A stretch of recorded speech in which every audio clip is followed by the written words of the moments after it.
repartos que nos hacemos, pues voy a hacer una breve presentación porque el objetivo consiste precisamente en esto. Saben, porque quizá muchos han participado en algunas sesiones de la cátedra, que el objetivo que nos dimos desde el principio era un plan de 2 años donde el objeto central estuviera situado en torno a las fronteras. Esta era la idea que se derivaba o se declinaba de manera muy variopinta. Había por una parte fronteras físicas que tenían que ver con refugiados, con confinamientos. Había otras fronteras que eran imaginarias, fronteras genéricas, sexuales y demás. Pero dentro de esa idea nos pareció desde el primer momento que la figura de Avi Mograbi, el director israelí, era una de las piezas fundamentales porque había dedicado buena parte, si no toda su obra, a la idea de frontera y particularmente a unas fronteras tan permeables, pero también tan delicadas y conflictivas como las de Israel en los territorios de Palestina, particularmente en los territorios ocupados, donde él ha hecho una parte importantísima de su trabajo.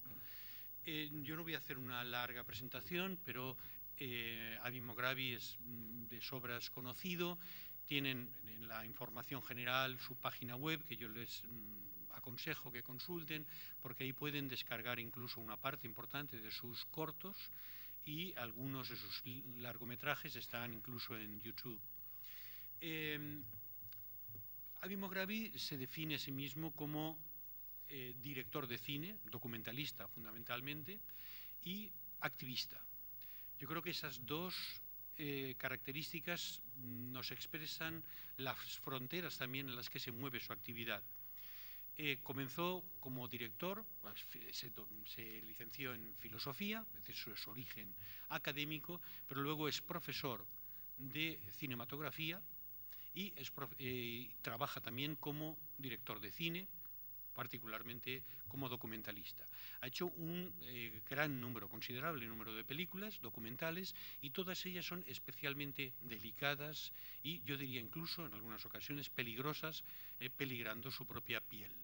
Es una persona que ha entrado en los territorios ocupados, que ha interpelado a los soldados de los territorios ocupados, que ha ido allí donde estaban los checkpoints, los controles, las fronteras, y ha ido a defender los derechos de un Estado de Derecho como era o como es el Estado de Israel, pero que no se cumple particularmente en territorios ocupados. Pero al mismo tiempo, Avi Mograbi tiene un curioso y particular sentido del humor. Uno podría parecer que en un territorio tan delicado, tan conflictivo como es ese, uno ha de adoptar necesariamente una actitud combativa, que él adopta, una actitud de mal genio, que no adopta, y por tanto tiene que enfrentar los hechos sin ningún tipo de ironía, sin ningún tipo de distancia. Esto curiosamente es lo que da otra particularidad al trabajo y supongo que a la subsistencia también y al aguante de Avi Mograbi es su relación con objetos. Para decirle en particular que una de sus más conocidas películas es la que trató de hacer o en parte realizó sobre Ariel Sharon, que no es precisamente, como pueden imaginar, es santo de su devoción, pero que en todo caso es su contacto con Ariel Sharon un icono, sin ninguna duda, tanto militar como político, como ideológico de Israel desde mucho tiempo atrás y que era, en cierto modo, indiscutible en el tratamiento tanto de su imagen cinematográfica como de otro tipo de imágenes. Bien, dentro de este trabajo que se extiende ya durante 3 décadas, la primera película es un cortometraje que pueden descargar libremente en su página web, se llama Deportation, deportación, y es una película de una abstracción absoluta, donde la idea de deportación está construida con independencia de la identidad de las personas, aunque alguna se puede presagiar, y también con la indiferencia, por así decir, la abstracción respecto a espacios y a tiempos. Desde ese momento hasta ahora, casi 30 años, ha ido realizando ese trabajo fundamental de realización cinematográfica, de documentalismo, pero al mismo tiempo también, y esto es una cosa realmente muy importante, ha trabajado como activista en distintas asociaciones de derechos humanos y, bueno, muchas actividades que él relatará en su trabajo. Yo quiero destacar en particular una experiencia que se separa, en cierto modo, de ese trabajo con palestinos e israelíes, que es su película Between Fences, entre rejas o entre vallas, se ha titulado aquí, y que tiene por objeto trabajar en Israel con un grupo de emigrantes, refugiados, pertenecientes o exiliados evadidos de Eritrea y que tocaron a las puertas de Israel para buscar asilo político. Eran gente, en su mayor parte, desertores del ejército eritreo y eran gentes que, como Israel había firmado las convenciones por los refugiados del año 51, necesariamente tenían que ser aceptados por el Estado. No fue así y ellos fueron confinados a un lugar llamado Holot, donde tuvieron un destino bastante conflictivo. Salían de allí, tenían que pasar ciertos controles, 3 controles al día. Mediante esto no podían salir de ese lugar, irse fuera, y al cabo, en cierto modo, la presión de Israel era darles dinero para que regresaran a sus países, donde probablemente serían asesinados con casi total seguridad. Avi Mograbi realizó, junto con un director de teatro, una suerte de ejercicio piloto dentro de la tradición del teatro del oprimido, que consistía en realizar un trabajo que por una parte era de terapia, por otra parte era teatral, con ese grupo, haciéndoles representar papeles distintos. Era una terapia, por otra parte, pero también una forma de integrar ahí a ciudadanos israelíes que, formando parte de ese grupo, podrían a su vez comprender mejor esa situación de interacción y también de cambio de roles, cambio de papeles entre unos personajes y otros. Es decir, que ese film también nos muestra hasta qué punto su trabajo no se limita solo a los conflictos, digamos, históricos entre palestinos e israelíes en el Estado de Israel y en los territorios ocupados, en el West Bank, sino también se extiende a otros conflictos también de cuerpos políticos, pero que son nuevos y son contemporáneos en el Estado de Israel.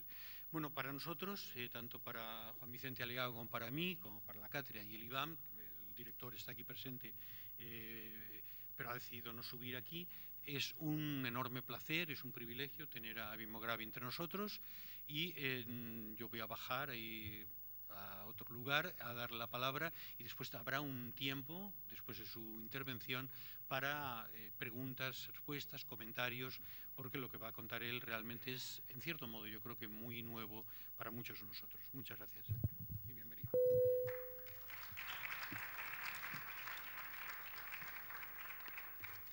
Thank you very much. Thank you, Vicente and Juan Vicente, for the invitation. Thank you, IVAM, for allowing this to happen. It's a great pleasure to be in Valencia. I will try, in the context of the theme of those meetings, conferences, to talk a little or elaborate a little about one of my films that I made 12 years ago, Avenged but One of My Two Eyes, and maybe discuss a little bit the position of the filmmaker activist, the filmmaker slash activist in the film, in the field, while making the film, during the shooting, mostly.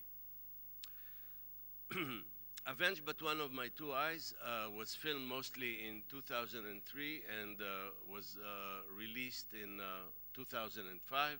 This is probably my most successful film. It premiered in Cannes Film Festival official selection, which is something that I will definitely never repeat.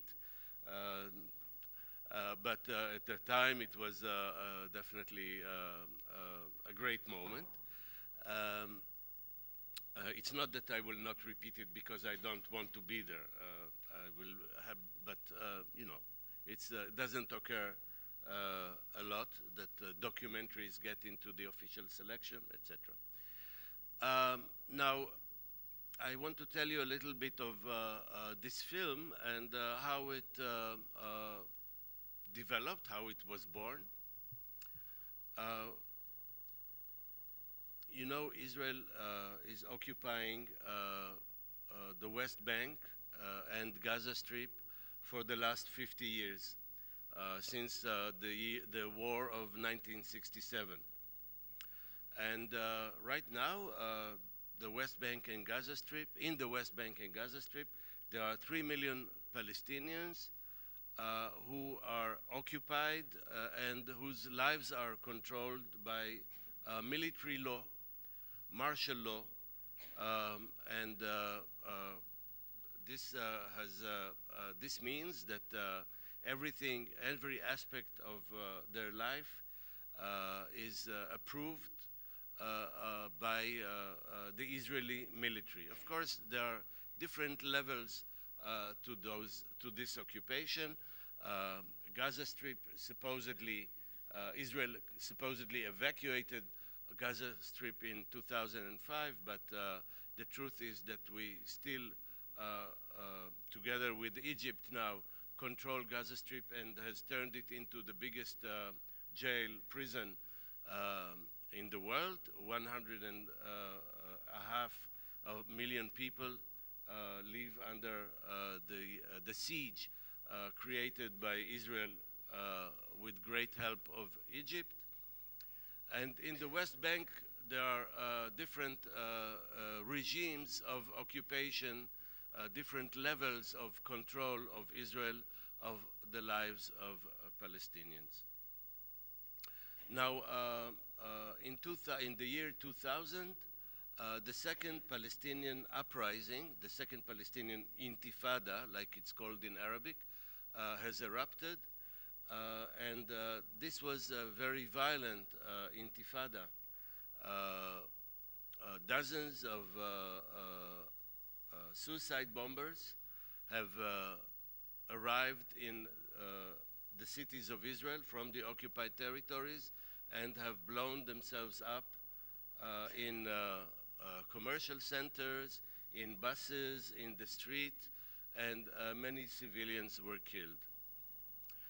Of course, the Israel response was even harsher, and if you look at it statistically, more Palestinian lives were lost in the responses of the Israeli military to the Palestinian into the second intifada. One of the results of the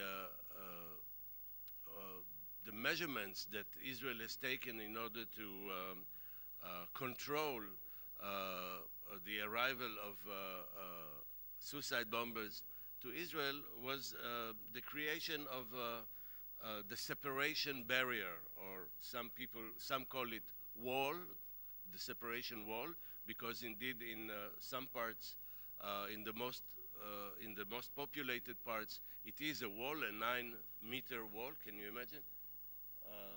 This is not 9-meter high. This is maybe 5 or 6. So you can imagine Berlin Wall looks tiny, very low compared to the wall that we have. But the majority of this route of the wall that is more than 200 kilometers long, the majority of this barrier, part of this barrier is a fence with gates that open several times a day. Now, you would think that such a barrier would separate Israel from Palestine, Israel from the West Bank. But actually, mostly this barrier's route is within the occupied territories, and it separates Palestinians from Palestinians, Palestinians from their lands, from their education, from their medical centers, from there's social life, and it is a very important element in the movement regime in the occupied territories. Palestinians today in the occupied territories cannot move without travel permits by the Israeli military. If you want to go from Jerusalem to Bethlehem, which is practically almost the same town, it's from the center of Jerusalem to the center of Bethlehem, it's less than half an hour by car. If you are a Palestinian, you need a travel permit, and it's not obvious that you will get one. It depends on the decisions of the Israeli military, and if you live in Bethlehem and want to work in Jerusalem, you need a work permit, which is not given automatically. It's under consideration. And so there is a strict movement regime on the lives of the Palestinians, both in Gaza and in the West Bank. In Gaza, it's a question of leaving Gaza in either the direction of Egypt or Israel and the West Bank, but in the West Bank, it's movement within the West Bank that is heavily controlled by Israel. And so the separation barrier is an important element in this regime of movement in the occupied territories. Now,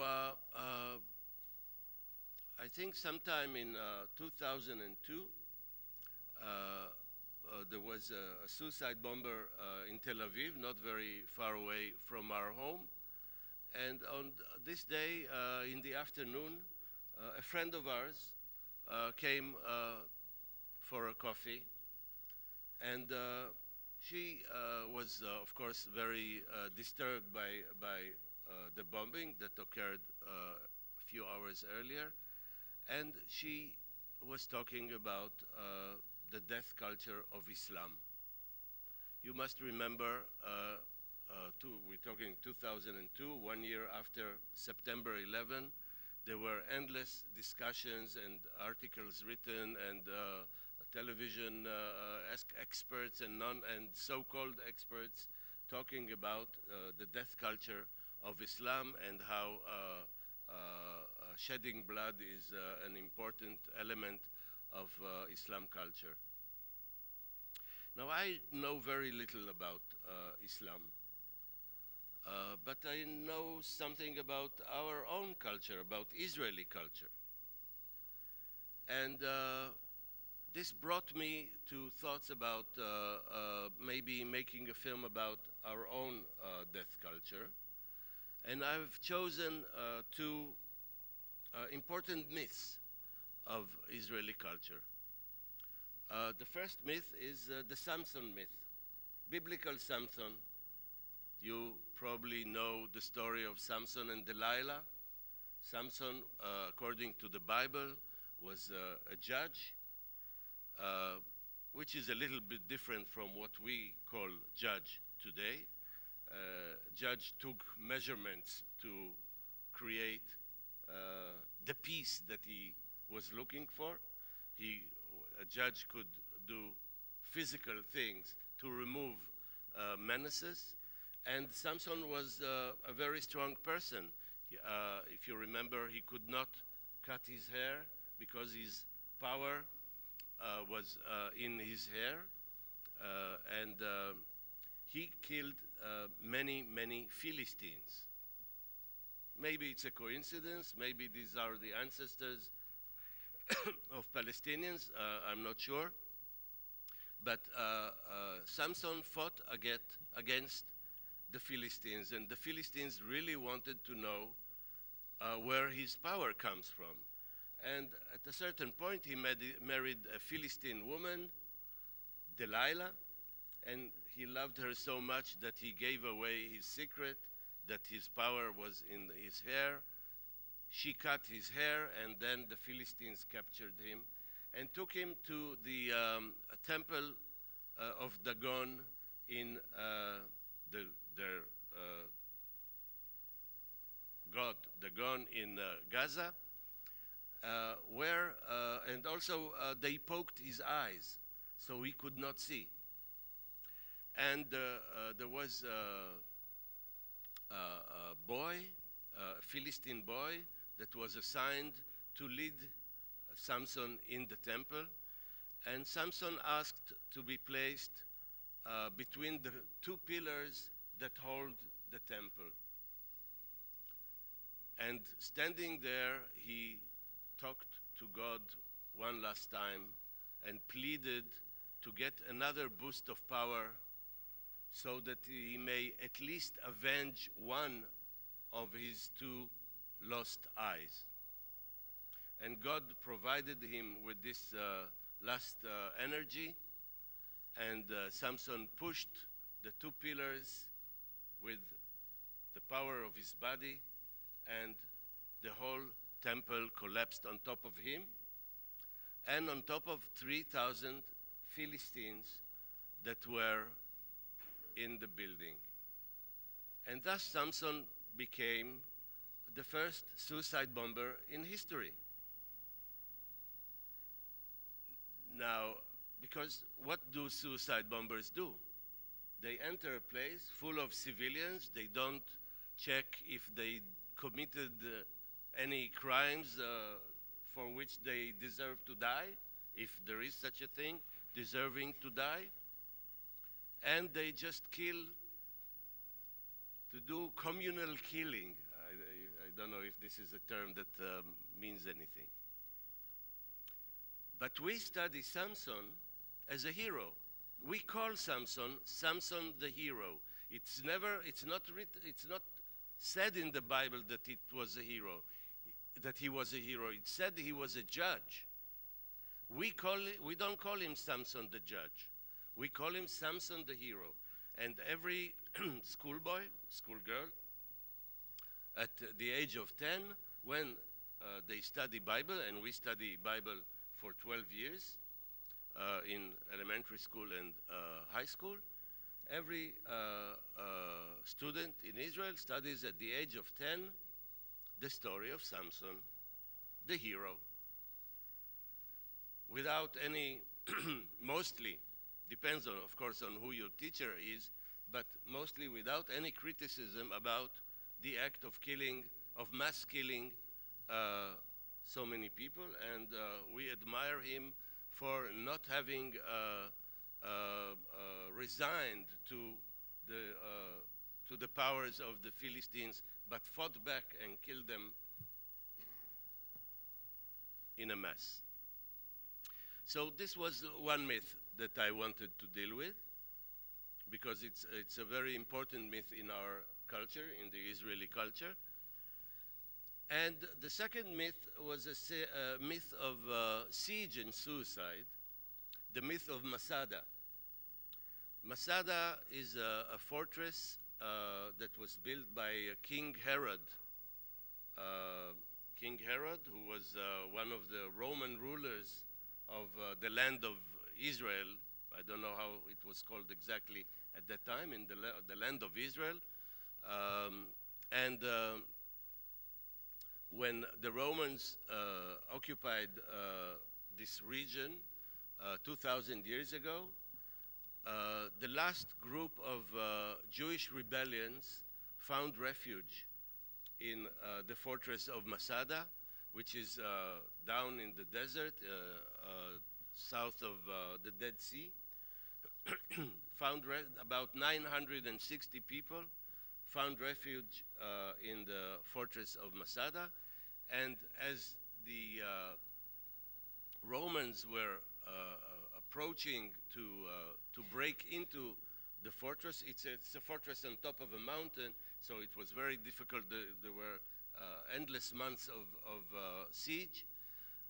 But when the besieged realized that they were going to be taken by the Romans, supposedly they decided to commit suicide and not fall in captivity in the hands of the Romans.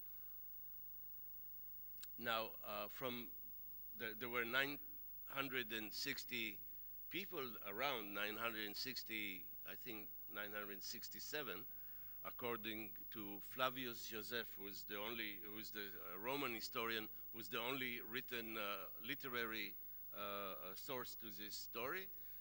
But not all of them were men. There were women and children. And according to the story told by Flavius Joseph, they decided to slaughter their children. Then the men slaughtered the women. And then there was a lottery between the men. 10 remained to slaughter all the others. And only between the men, only the 10 left were supposedly have committed suicide. And this is an important myth in our culture. Of course, it's not a myth that aims to promote suicide. But it's a myth that negates, that puts two options, either liberty or death. And until 1967, until Israel took over the Wailing Wall in the old city of Jerusalem, Masada was the most visited site in Israel, still today highly visited. The army would make ceremonies on top of different army units. Would when they would end the course or training period, they would come to Masada to do their ceremonies. This was this is a very important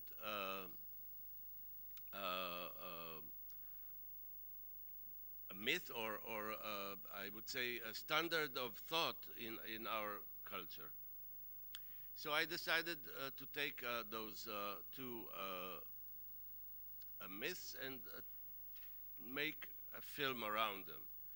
Now, when you make historical documentaries where there are no witnesses, because it happened a long time ago, you can interview experts, historians, etc. You can look at documents, if existing. You can film artifacts, sites, archaeological sites, or whatever is remain. And sometimes, and BBC has been has developed it to a high end, sometimes you also create stage moments of the supposed story that you are telling. You hire actors, you either shoot in the original sites or create sets, hire costumes, and reenact moments of how, in a way that you think that this is how it happened. I'm sure that many of you have seen Caesar being stabbed in the Forum in a documentary film, which is, of course, fictionalizing or staging on a historical moment.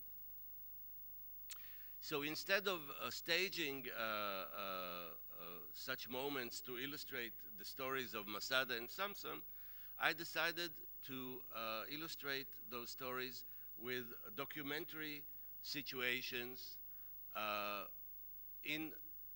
from the occupied territories, because Masada and Samson is about suicide and siege. The situation in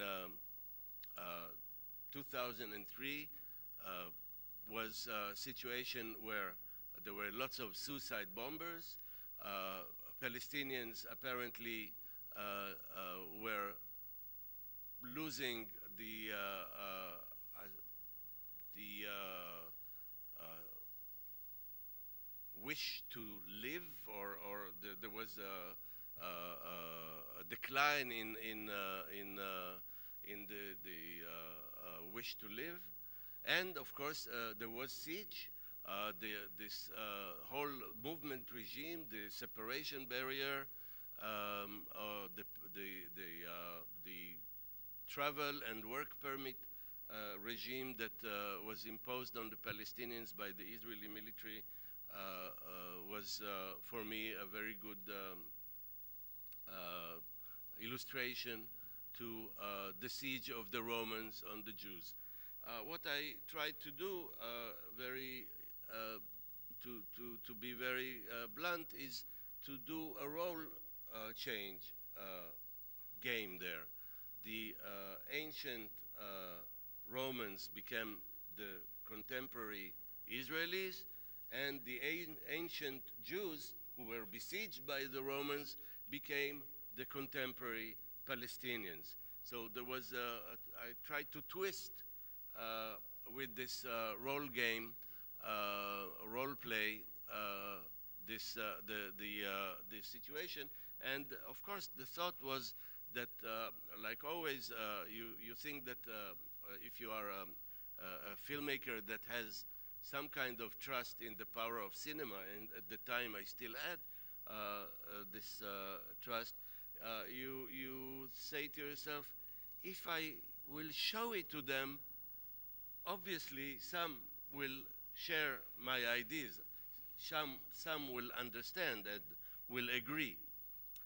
Well, this is another discussion whether this is indeed what happens or not, but the idea was to try and, by using the myths of Masada and Samson, say something about contemporary life of the Palestinians, or of Israel controlling the Palestinians in the occupied territories, and hopefully people will see how this exchange of roles allows a reflection on our history as well as our contemporary history. And so what I did in order to collect the material for the documentary illustrations in this film was to travel a lot to the occupied territories during the year of 2003, which is 14 years ago. Now, when I say travel to the territory, to the occupied territories, it may seem to you like long travels, the territories. No, the territories are very near. Israel, Palestine is a tiny place, and from my home in the center of Tel Aviv, which is by the Mediterranean, to the occupied territories is no more than 40 minutes by car. So it's, when I say travel to the occupied territories, is like going to work. Yes, you go in the morning and you return in the evening. It's not about taking excursions to, I don't know, Africa, or to, where were you colonizing? Remind me? South America. Yes. It's not like going to your territories in South America. It's, our territories are very close. Maybe we are a little lazy. Okay, so I would travel a lot to the occupied territories, maybe 2 or 3 times a week, in different contexts. I was active in a group of activists called Ta'ayush, which means in Arabic, living together. This is a group that would go to places where villages, Palestinian villages, are not allowed to work in their land. For instance, one of their was to go with the villagers to their land and provide a physical shield, human shield, between them and the soldiers. Maybe in another place, we would go to places where the Jewish settlers would interfere with children going to school, and so we would escort the kids to school. Of course, you can do it once one day in a week. You can't go there every morning to escort the kids, but we would do what we could do. So this was one context. Another context would be to travel with human rights NGO field workers who were monitoring situations in different places, like where in checkpoints or in the gates of the separation barrier, or monitoring the education situation or the medical situation. Organizations like B'Tselem or Physicians for Human Rights. And I would travel with journalists, Gidon Levy, if you heard the name, an important writer in Haaretz newspaper who for the last 25 or 30 years write a regular column, weekly column on stories from the occupied territories every weekend on the Weekend magazine. And Mickey Kratzman is actually an important photographer, is an artist who was his partner for this mission. So I would travel with them every Sunday for 1 year, and sometimes would go on my own or with people who were no official role in this situation, to different places. And what I was looking for was materials, situations that had to do with, indeed, mostly siege. And so now I would like to show you a video that is made of two scenes that are included in the film Avenged But One of My Two Eyes, but were also released as a standalone, as a video called Details 2 and 3, because I took several scenes from the film and released them as short films without the context, the larger context of what I told you about Avenged But One of My Two Eyes, and called them the details. They were indeed like in art books. Sometimes you see a picture of a detail from a big picture, from a big painting, a detail from the big film, but they are also details from a bigger reality. So let's watch Details 2 and 3. We can have the sound of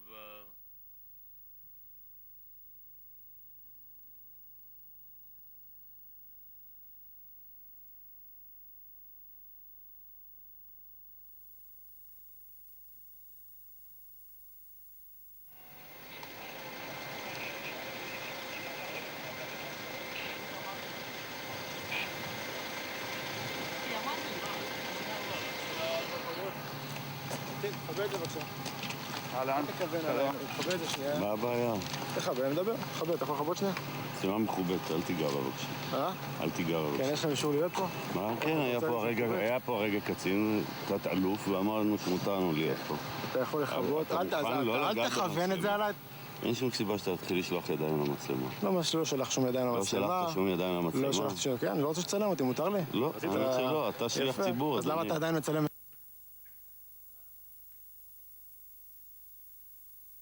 שם את המצלמה על אתה הפנים שליח שלי. ציבור, אבל מותר אני לא רוצה. לצלם אותך. אז אוקיי.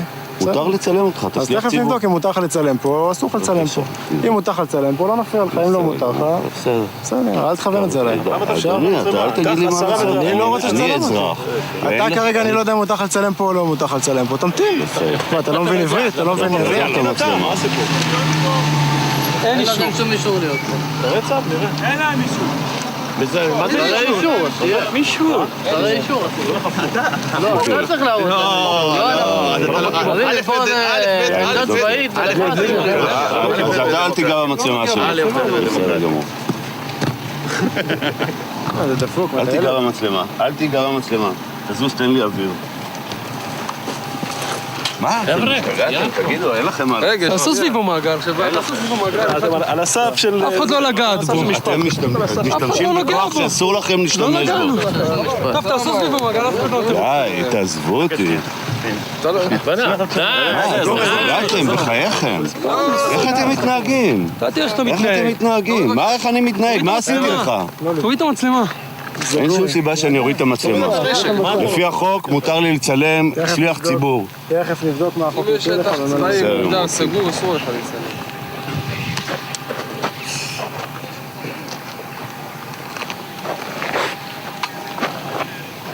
אתם לא שמים לב שמה שאתם מפעילים זה סוג של אלימות? לא, אני לא שם. אתה לא שם לב. לא? אתם לא חושבים שמה שאתם עושים זה אלימות? בדיוק הבעיה לא? שלכם. מה זה? איפה זה? הידיים שלנו עליו? יש לכם משהו אחר להגיד מה זה? אתה מתחיל על האלימות. אני מפריע לך אלימות, אתה... לא, אל תיגע בי. אני מבקש לך תיגע בי. תראה שאתה רודף אחריו ואתה אומר שהוא מפריע לך.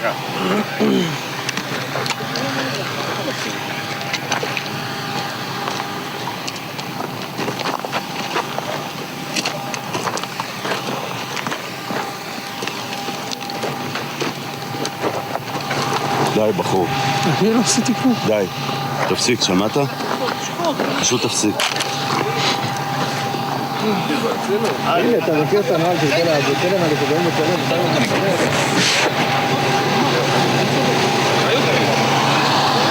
מותר לכם לצלם, תהיו בריאים.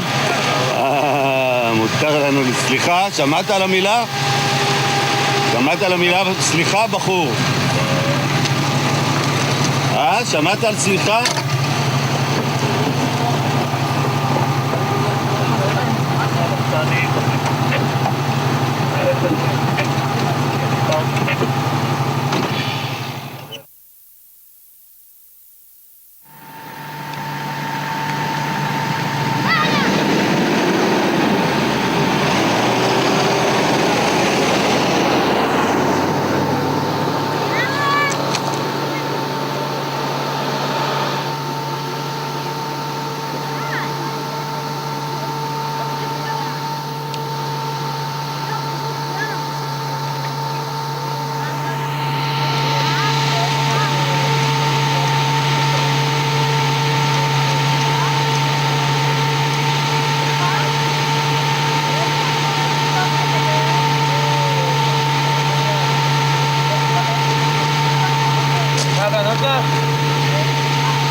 מבקש מכם לעזוב את זה. מה הבעיה? מבקש לך לעזוב. לא... למה? מה הבעיה? כי זה שטח צבאי סגור, מקשיב לך? קראו לי בבקשה שזה שטח צבאי סגור. לא מעבד אחר זה. פוטוגני?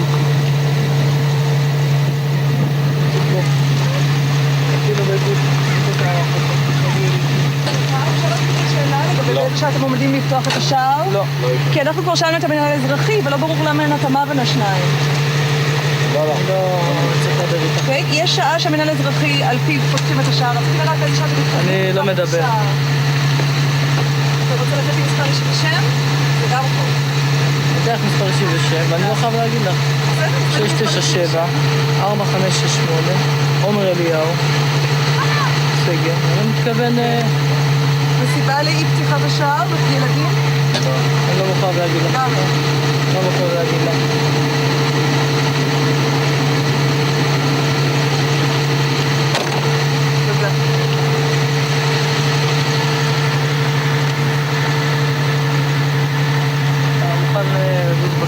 לג'יפ? אני לא מפריע לג'יפ. יכול לבקש ממך את זה, לדבר בבקשה מהג'יפ? אין שום סיבה, באמת. אתה בקש על סתם. אין שום סיבה. אני לא מפריע לג'יפ, אני לא מפריע לך. אם זה שטח צבאי סגור, תראה לי צו ואני אדבר אחרת. כרגע, בשביל להכריז על שטח צבאי סגור, חובתך להראות צו חתום על ידי מח"ט או גינה. אז תביא את הצו. זה הכל. מה אני מפריע לג'יפ שאני עומד לידו, תגיד? באמת, אתה תתבגר, יאללה. אני אתבגר. כן, תתבגר. תסתכל עליך, תתבגר. אני אתבגר? כן.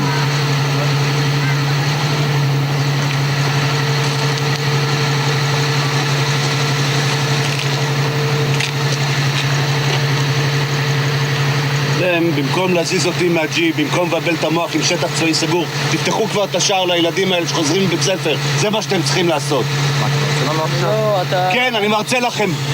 חבורה של אפסים. זה מה שאתם. מי אני שאני ארצה לך? מי אתה? מי אתה? מי אתה שתרצה לי? מי אתה, תגיד לי? אתה עובד אצלי, אתה חייל בצבא שלי. אני מקבל פקודות אבל, אני מקבל פקודות. תסתכל עליך, אתה מקבל פקודות, פקודות לא חוקיות, אתה לא רואה שהילדים האלה מחכים לחזור בבית ספר? תרגיע את הטון שלך. תרגיע את הטונים, אף אחד פה לא מרים את הקול על אף אחד. אדוני, אתה לא תגיד לי איך לדבר, אתה לא תגיד לי אם להרים את הטון. תפתח את השער, זו העבודה שלך. שום עבודה אחרת עכשיו לא רואה לך, וחוץ מלפתוח את השער. לא, מנוע מלדבר? יופי, סוף סוף לא תדבר. לא יורד לרמה שלך בכלל. אל תרד לרמה שלי, חס וחלילה. תפתחו את השער, תסתכלו מי אתם. כן, מה אתה עושה מעצמך? מה אני עושה מעצמי? יופי, בוא. אנחנו מחפש חיים, אנחנו נתבגר, סתכל איך אתה מדבר. יאללה, יאללה, יאללה. יאללה, יאללה, יאללה. שמעת יאללה, יאללה, יאללה? יודע מה זה יאללה, יאללה, יאללה? זה מה שיש לי להגיד לך. יאללה, יאללה, יאללה.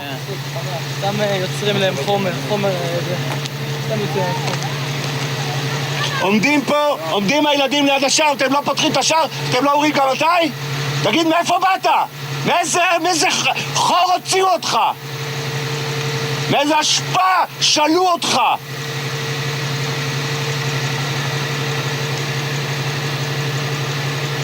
אני מקווה שיש ילד שמסתכל על מה שאתה אומר עכשיו. מה? מאוד מקווה שיש ילד, שהוא הבן שלך, מסתכל על מה שאתה אומר עכשיו. מאוד מקווה.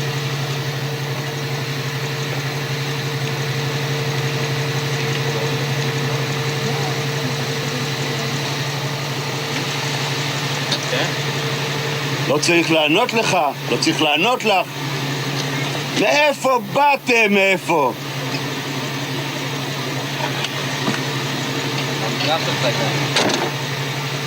בדיוק. תשובה נכונה.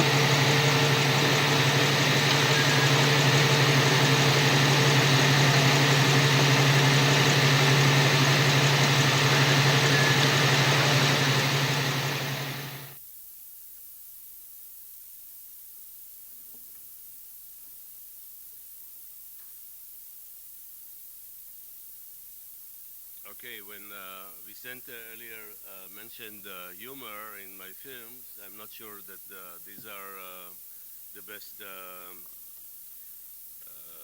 moments.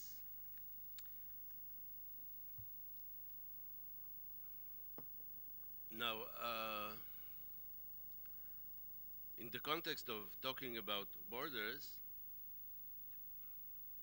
I'm not sure I am properly formulating it, but in a strange way, you sometimes carry the borders with you, or your identity manipulates the situation on the ground. Your identity expands the space to fit it. I want to return to the fact that in the occupied territories there is the Palestinians there live under military occupation, and military occupation is a very elaborate thing, and there's a detailed book of laws that is daily, by the way, not created by legislators, but by military officers. When a certain regulation or law is needed, they write it, they get some juridical assistance or advice, but it does not pass through voting in the parliament, for instance. These are the roles of the sovereign on the ground, who is the army, the Israeli military, with its different levels of command. And all Palestinians in the occupied territories are under those regulations, laws, however they are called. But there is also a certain, another regime of laws that does not apply to Palestinians.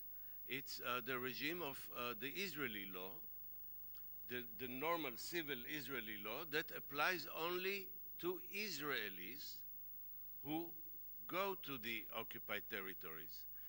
And so when I go to the occupied territories, my identity carries the law with me.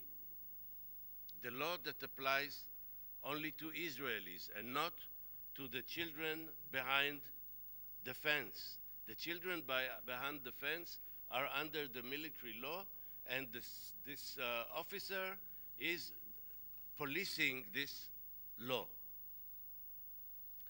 But imagine me moving in a bubble, as I'm surrounded not like by those soldiers who are trying to block me from filming, but I'm surrounded by a defense shield. The Israeli law is defending me, but it doesn't exist outside of the bubble. It exists only inside the bubble. If there wasn't an Israeli there, the Israeli law would not be present at all. If for instance, I go with a Palestinian, occupied Palestinian from the West Bank, and we hug each other, there's the anomaly is created. Two laws exist in one bubble, or of course it's a not so good metaphor. Anyway, I tried. But this is something that needs to be understood. Why are those soldiers in the first scene, why are they not removing the camera? If you go outside of the museum here and there is a policeman and he says that filming is illegal, never mind if he's right or wrong, because also those soldiers were wrong. Filming was legal. But if he determines that filming now is illegal and he tells you to turn off your camera and you don't turn it off, he will physically take it. Yes, it happens. He is the law, because and he is policing you. You are his community, the policed community. But this soldier knows very clearly that I am not part of his policed community. He cannot police me. If he wants me to remove the camera, he needs to call a policeman, a civilian policeman. Because I carry the bubble with me, and he cannot penetrate the bubble. His powers are only the military powers of the occupied territories, and they are designated only to the Palestinians, which is a very interesting situation. This is why also I allow myself in the second scene to talk the way I talk. I know, of course, sometimes the soldiers do what they're not supposed to do and they physically engage with you. Of course, it happens all the time. just like the policeman here would break the law and do things that he's not supposed to do. But it's very clear for both of us. We have scanned each other at the first encounter, at the first eyesight, and created a profile. And this profile is automatic. He knows that he can very easily tell that I'm an Israeli, that I'm a Jewish Israeli, and that he has no power on me. He may mistake me. It's possible that he may mistake me to be a Palestinian, and then he would be in trouble if he would engage with me. But Palestinian from the occupied territories. It must be clear that 20% of the Israeli population, the population of the state of Israel, not including the occupied territories, is Palestinians. Palestinians with Israeli passport and ID and supposedly full rights, which is another issue that we will not engage now. But if this soldier would mistake me to be a Palestinian from the occupied territories, someone who is under his jurisdiction, I would be in big trouble. Maybe he later would be in big trouble because I would sue him. Okay, so it's very clear for the soldier who I am and the limitations of his power. And it's very obvious, again, I don't have to think about it. It's very obvious for me that all the restrictions that they put on the people who live in the occupied territories I'm free from them. And I can behave normally, like in a democracy. Although, you know, this democracy has 3 million people under military occupation, but for us Israelis, it's a relatively great, can you say? It's an okay democracy. It's deteriorating nowadays, but until now it's still okay. So there's one sentence that this officer in the second clip says that is very revealing to the situation. He says, I hope that you have a son that is watching this right now. Of course, we're talking about 2003.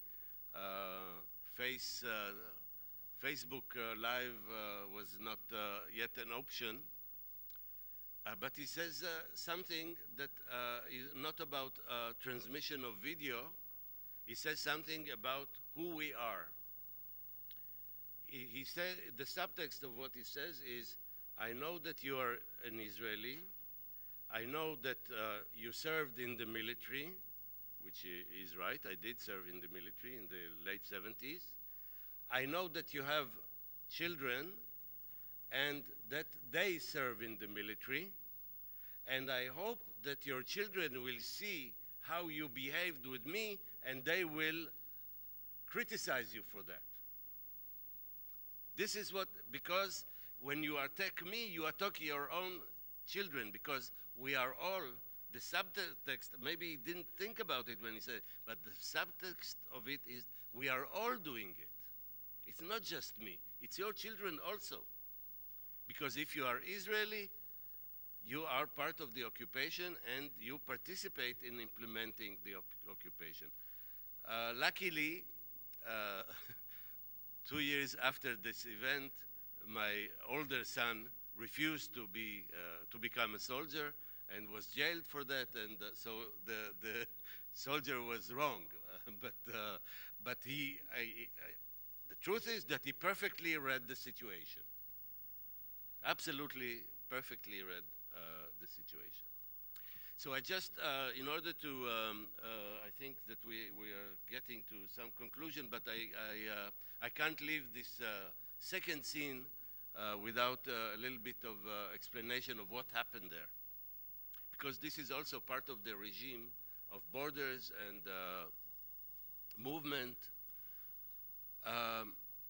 Israel has created, as said, the separation barrier, and most of the time the barrier is located within the occupied territories. It's not on the border between Israel and the West Bank, it's within the West Bank, thus cutting people from their land, their schools, their medical centers, and of course, friends and family. This specific place is a small, tiny village called Khirbet Jbara. And Khirbet Jbara is located in a crazy place between two fences. This is a place where the separation barrier is very close to what we call the Green Line. The Green Line is the original border between Israel and the West Bank of before 67. So it's very close to the Green Line, and the village is very close to the Green Line, and it's locked between the Green Line and the separation barrier. I hope it's clear. Two barriers, and the village is inside. And it's such a tiny village that it doesn't have a school. So every morning, and this was before, of course, the creation of the separation barrier, every morning the kids would go by minibuses to the closest town, which is Tulkarem, which is their urban center, to school, and return when they finish. Since the creation of the separation barrier, their movement is restricted to crossing the barrier only at 3 times a day. There is the gate in the barrier is opened at 6 o'clock in the morning or something like that, then at 1:30, sorry, and then towards the evening. So everybody in the area that needs to cross, whether they are farmers or people going to school or people going to work if they don't work in their own village, or people who travel, who go to visit friends, have to take into consideration the hours when the gate opens. So the kids of this village leave the village by foot to the gate of the separation barrier at 6 o'clock in the morning. On the other side of the gate await for them minibuses who take them to school in Tulkarem. But they return in 2 shifts. The smaller kids, those you saw in the video, return at 12, and the older kids return at 1:30. But the gate opens only at 1:30.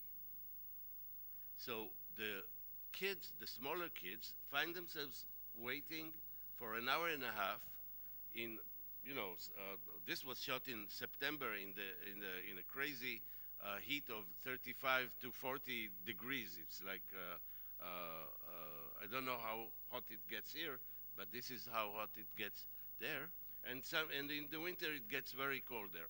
Not European cold, but cold enough, I think. And so they wait an hour and a half outside until the older kids arrive for the time of the opening. And this is why we arrived there, the Physicians for Human Rights field worker, the woman that you saw a glimpse of in the beginning of the video, of the scene. She's a field worker of Physicians for Human Rights, and we came to monitor the situation there because they were advised that there is an ongoing problem there. And of course, me losing control, losing my temper, shouting, using foul language, it meant nothing. The situation didn't change. I was just steaming. This has no meaning on the situation. But the interesting moment was that at 1:30, when the older children arrived, and you would think that at that moment when they opened the gate, each and every person who crosses will be checked. Otherwise, why have a gate? And indeed, at 1:30, there were lots of people waiting already for the opening of the gate. Farmers with tractors and people with bags and lots of stuff and people coming from the other side. And then suddenly, they opened the gate wide open, and everybody just crossed 10, 15 minutes, and they closed. And then you ask yourself, why? What is the rationale? What is the logic of this gate? If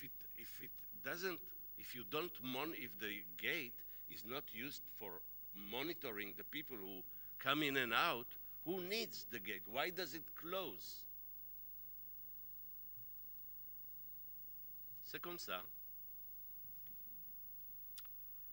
Okay, if you have any questions, I will hope to try to answer.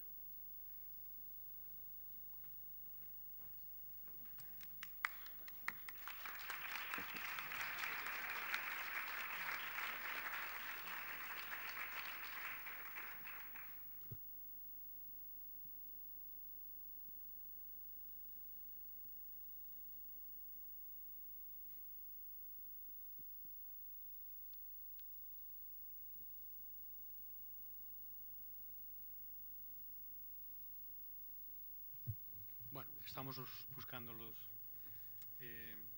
auriculares para la traducción. Queda abierto el turno de palabras y preguntas para cualquier comentario que se os ofrezca hacer.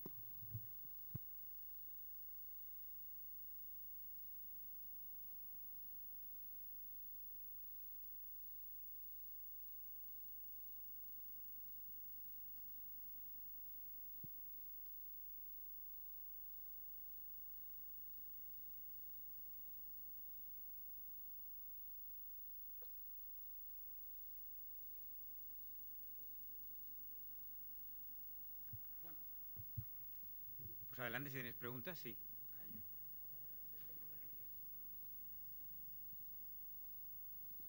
I'm not sure it's working. He will speak in English. So, Okay. ¿Esto funciona? Sí. Have your family, Mr. Mograbi, a position about the conflict Palestinian-Israeli? I mean, if you have a cousin and say to you, don't help the Palestinian people, those are terrorists or something, you know? In my family, you're Yes, asking?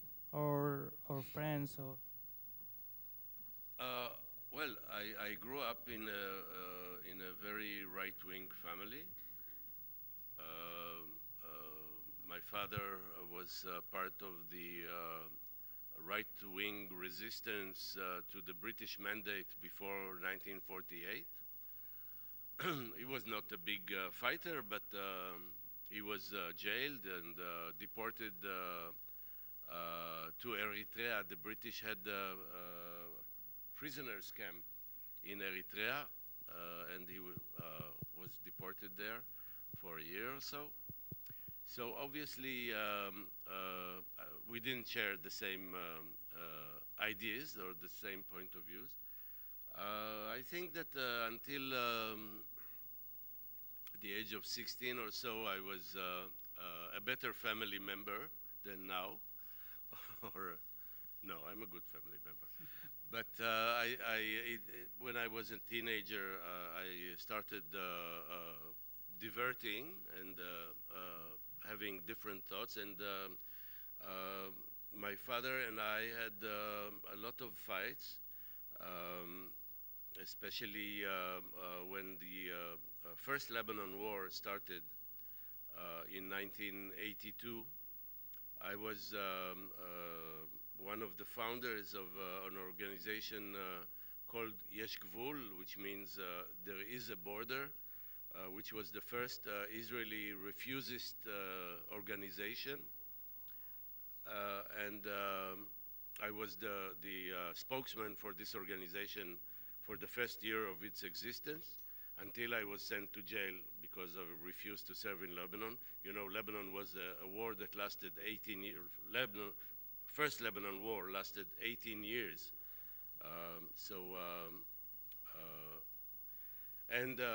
My father was not very happy, to say the least. But there was also an interesting moment. I was in jail, in military jail. We're talking about May, June 83. And surprisingly enough, my father and mother came to visit me, which I thought they wouldn't. And there, which was a very moving moment, of course. And there, my father told me how when his father discovered that he was part of the resistance to the British mandate, he wanted to kill him. Because my grandfather, who was a merchant, a capitalist from Damascus, who moved to Palestine in the mid-1920s, he was not a Zionist, and he didn't want to have a Jewish state. He wanted to be a British subject. So when he heard that his son was sabotaging his prospects to become a British subject, he was very angry. So this was an interesting, it was almost a closure. 2 months later, my father was dead, so it was almost a closure to our relationship. But my sons and me share a lot of our politics, and they refused to serve in the army. One of them was jailed for that. And now, considering friends, friends are chosen. It's true that sometimes you discover that among your chosen friends, someone has reactionary ideas or thoughts, but normally you associate, you socialize with people you share ideas with. If you socialize with me, it's very hard to avoid politics. So most of my friends are, we share ideas. Yeah, apparently. Bien, ¿más preguntas? Sí. Sí.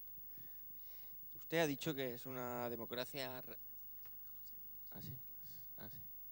Usted ha dicho que Israel es una democracia relativamente buena. No sé si lo ha dicho en plan irónico, porque ya está la pregunta. ¿Se puede considerar democracia un país en el que, no sé, el 10%, el 15%, no lo sé, de la población no tiene ningún derecho? When Israel is supposedly a democracy, but of course it's a democracy only to its citizens, and definitely not to the people it occupies. Now, again, we need there are so many, it's such a perverted democracy that we need to talk about the different groups of people that inhibit this part of the Middle East that is called Palestine. Originally, it was called originally Palestine, which is Israel and the occupied territories. In Israel, there are about 9 million citizens. 20% of them are Palestinians. And those Palestinians, supposedly, by the law, they are equal to Jews. But the truth is that there are so many ways in which they are discriminated. look, since its creation in 1948, hundreds of villages, settlements, towns were created within Israel, for Jews. You know, the population of Israel has grown since 1948 till now. It's doubled itself probably 9 times. But not even one village or settlement or town was built for the Palestinian population. You may say this is a bad urban planning. Possible, but also not possible.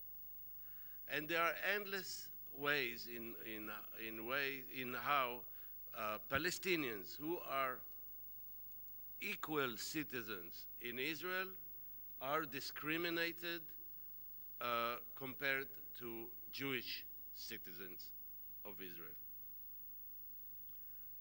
Just by being scanned for their ethnicity. When they get to the airport, they get different treatment because they are Palestinians. It's not regulated by the law, but it's regulated by how the situation is. Endless ways. These are the privileged 2 groups, one more, one less. But then you find the people in the occupied territories. And here too, you have to distinguish between 2 main groups. Yes, 2 main groups. There are several more, but 2 main groups. Those who are in Gaza and those who are in the West Bank. Those who are in Gaza are in prison. For a prison, it's huge. For a piece of land, it's very small.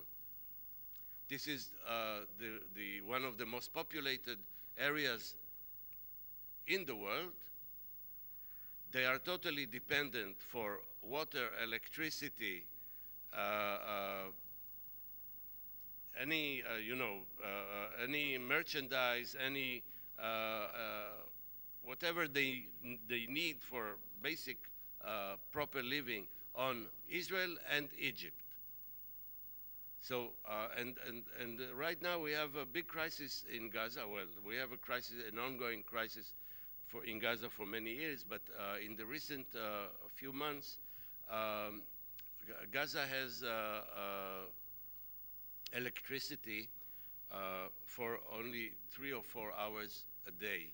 And the electricity moves from different parts of Gaza from place to place because they cannot electrify the whole of it in the same hours. So some parts of Gaza have electricity only between 2 o'clock at night, 2 a.m. and 6 a.m., which is not the best time to have electricity because you're supposedly asleep at that time, yes? If you need to do your laundry or whatever you need to do with, even get on the internet, it's not the best time. So Gaza is one level of being occupied, and the West Bank is a different level because their life is more stable, and the basic needs are there in a more generous way, but as I said earlier, the regime of movement, the ability to go wherever you need for work, education, medicine, etc., is controlled by the Israeli occupation. So Israel is a declared democracy, but it's not a democracy. It's a wonderful democracy if you're Jewish.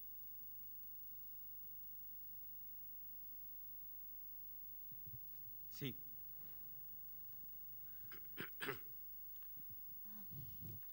I'm going to speak in English. Thanks so much for this conference. Okay, is it better now? Thanks so much for this conference and the seminar. I didn't know your filmography, and I've just watched Between the Fences, and also these clips, these 2 clips, which are really interesting. And I was thinking that we are talking about borders, about what gets in, what stays out, which is obviously very important.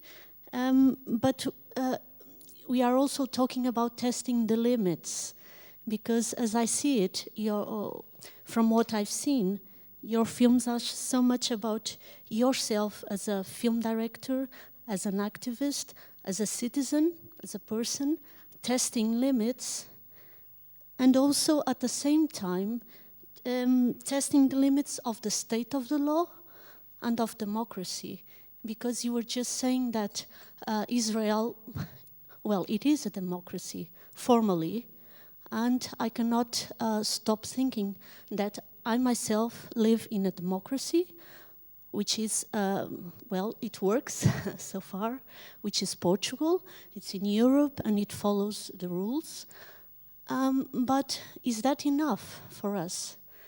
I mean, there are some moments where you are confronted, and I think that you do that very well in your films or in some of the images I've seen. We are confronted with moments where a lawful act is not necessarily an ethical act, and the other way around. An ethical act is not necessarily a lawful act. And it reminded me of the Greek myth, which I'm sure you know, the play Antigone, where this girl wanted to bury her brother, and the law said she couldn't, but she did it anyway, because it was ethical for her. She couldn't, well, ethics is not something that comes in a book that you follow, but it's something that some philosophers have defined as something that you cannot not do. And I think this is what I've seen in your films. And like as the example you gave us in the seminar, that you were filming and you were pushing the limits, but then you realize that your doing so might put in trouble other people, like the people who wanted to cross the gate and were just telling you, okay, switch it off. We just want to the gate to open, and so you.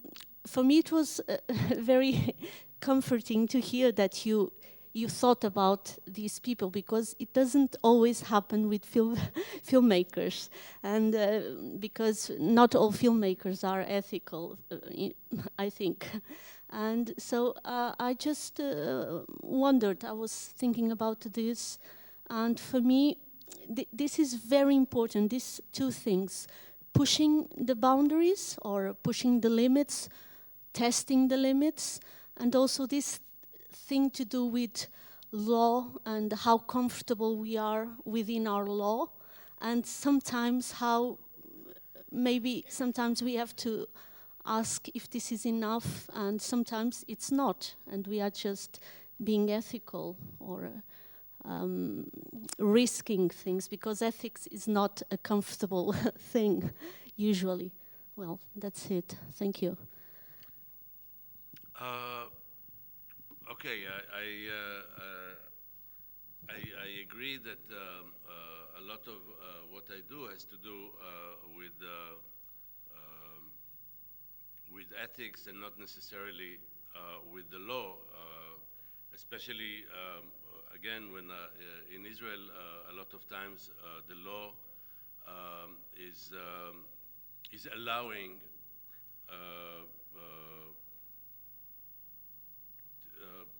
things that are obviously unethical. 50 years of occupation of military occupation how can you defend it? How can you justify it? Yet again and again, even when it gets to Supreme Court in Israel, the Supreme Court has adopted to this situation where the occupation is part of our life, and although the right wing in Israel think that Supreme Court is extremely leftist, it's actually very much not. But of course I appreciate highly people of ethics, people who take action when they see something wrong happening.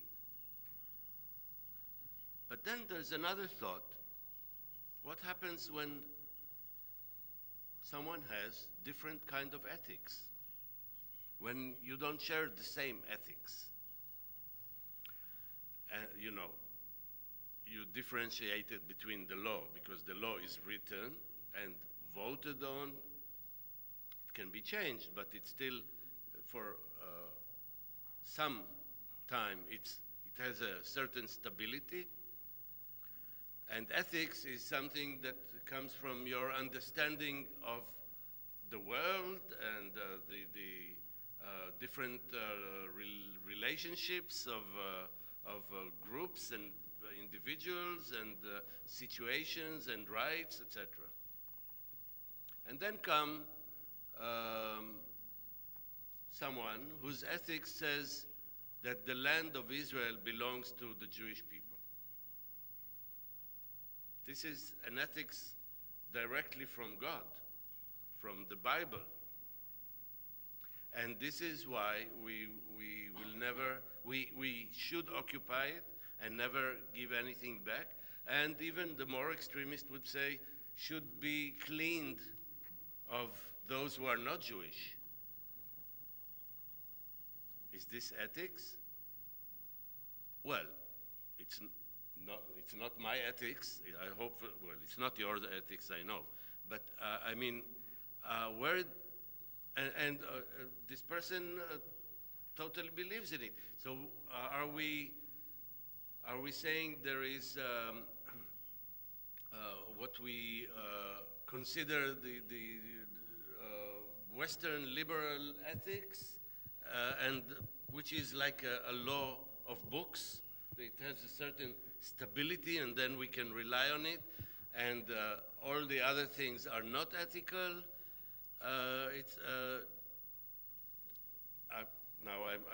I'm not trying to say anything against ethics, but I'm saying that a lot of times when you decide, for instance, to break the law because of your conviction of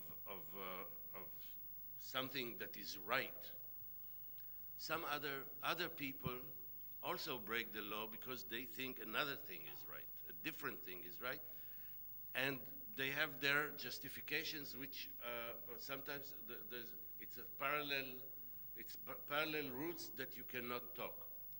There's no communication, and it's problematic. So in a way, sometimes you want to rely on the law, because lately in the States we have seen the power of the Constitution. Since Trump was elected, we have seen the power of the Constitution, of the American Constitution. Israel doesn't have a constitution, for instance. And so many things are turned over and changed because there isn't this, this power above all everything that stops things. So please continue to act by your ethics, but at least we should understand that, especially in the world that we see today, how a lot of right wing is rising, and they have their ethics. It's a horrific ethics, but we have to understand that ethics is not a magic word. Yeah, can I say just something? But isn't it different if you have a constitution that you can rely upon, because in some way it tries to defend the weak? Because I'm trying to put in the power imbalance kind of thing, you know? Or if you have a law that is acting like overacting its legitimacy. Like this is, for me, it's the difference in my ethics. If you are talking about people who have the same kind of power, or if you are before a situation where powerlessness and powerfulness is, you know, blatant, is really evident and shocking sometimes. No, obviously you're right, but you know, thinking about constitution. What if Israel now decides to create a constitution? I'm not sure I'm for a constitution that can be created in Israel now. The political powers that are majorities in Israel now would create a biblical constitution. I'm not sure I want it. I've become against constitution now. And now I'm not an expert on American history, and I don't know how the Constitution really developed. But apparently they've done some things right. Again, I don't want to be a big defender of American law, but some things that have been created at times that allowed them to be created, and because I'm not sure, I don't know how Portugal or Spain are, but look at what is happening in Germany after the election now. If the Germans would rewrite their constitution now, who knows where it's going? The world has become a little bit crazy, really. Who knows where it's going? And we are talking about what 3-4 years after Merkel has done the most human thing and say, yes, refugees are welcome.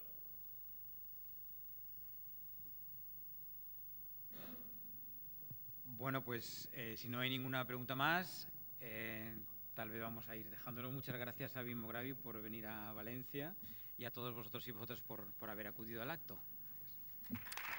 Thank you very much.